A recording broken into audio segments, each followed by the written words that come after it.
A ver, Topal, quiero que desarrolles un juego de contención y que no dejes pasar a los rivales en ningún momento. Al rival. Ah, ¿cómo va? Rival, hombre, no quiero que dejes pasar el balón en ningún momento. ¿Estamos?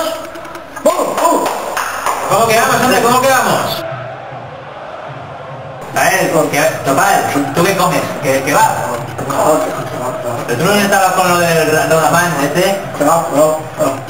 Pero hombre, yo me tomo una ahí en Santa Rita que está de muerte, ¿qué va?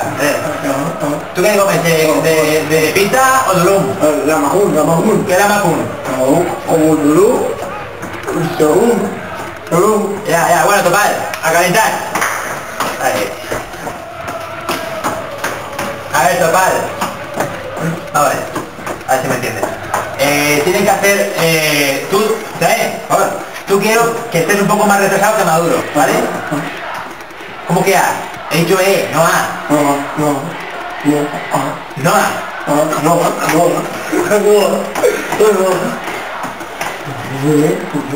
a ver, Topal, como veo que no te enteras de nada lo que te digo, te vas a quedar en el banquillo, te lees el diccionario turco-español de Espasa y ala, y a marchar. Ahora se visto de mameluco.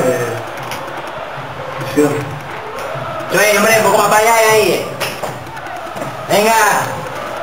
Oye, para Topal. ¿A quién dice que te llamas Emery? Me llamo Emery, no Mary. Emery. Pero mira que casillo, Topal. Te acabo de contar de Julio. ¿Pasando en junio? Hostia, pues es verdad. Bueno, yo espero aguantar como Alex Ferguson. 23 años por ahí, mientras no me tiren.